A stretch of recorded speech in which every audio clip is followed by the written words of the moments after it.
আচ্ছা আজিজ, তুমি আমাকে বলো যে তুমি আমাদেরকে বিয়ে করার জন্য ফোর্স কেন করতেছো? মানে বিয়ে করার বেনিফিটস কতই? হ্যাঁ, বেনিফিটস বলো। বেনিফিটস, তুমি তো I think you are married, right? আমি যেহেতু বিয়ে করেছি, তো বিয়ে করার অবশ্যই বেনিফিটস আছে। তোমার কিরকম? সুখ দুঃখের যে একটা ভাগাভাগি করা তার সাথে, হ্যাঁ, মানে মনের মানুষ অবশ্যই করে যাচ্ছে সবার।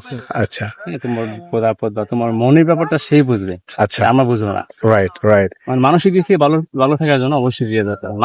মানসিক দিক থেকে ভালো থাকতে হবে। রাইট। রুবেল, তোমার কিছু বলা আছে এই বিয়ে শাদী নিয়ে? যদি বিষয়টা এরকম হয়ে থাকে, হ্যাঁ অবশ্যই দরকার আছে, কিন্তু আমি যেরকম শুনছি অনেক দার্শনিকরা বলছে যে মানুষের জীবন দুই রকম, একটা আচ্ছা জীবিত একটা বিবাহিত। আচ্ছা তার মানে তুমি বুঝতে পারতেছো ব্যাপারটা কি? বিয়ে হচ্ছে একটা এরকম জিনিস হচ্ছে দিল্লি কা লাড্ডু। তুমি বিয়ে করবা, করার আগে মজা, বিয়ে করবে রাইট। বিয়ে করার পরে নাকি এরকম অবস্থা, জানি ভালো ছিল। তোমার কি এটা শুনে আমার শুনলাম এটা।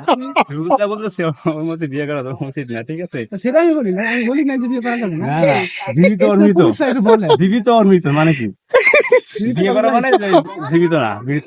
আচ্ছা, তো হিসেবে যে কে জেনে শুনে নিতে হতে যাবে, কে রাইট মরবে? রাইট। বিয়ে দরকার আছে তো। আমার বিয়ে প্রচুর নেই, বিয়ে দরকার আছে, বিয়ে আমার মার কাছে আসতে গেছি, এটা ইনশাআল্লাহ হয়ে যাবে। আচ্ছা সেটা সামনে হয়ে যাবে। ওকে। সো আপনারা আমাকে যারা বিয়ে করার জন্য ফোর্স করতেছেন, আজকে কথা শুনছেন, নেক্সট টাইম আমাকে বিয়ে করার জন্য ফোর্স করবেন না। আমাদের সাথে আছে বিবাহিত, অবিবাহিত, আমার এবং সাথে আছে জীবিত বিবাহিত।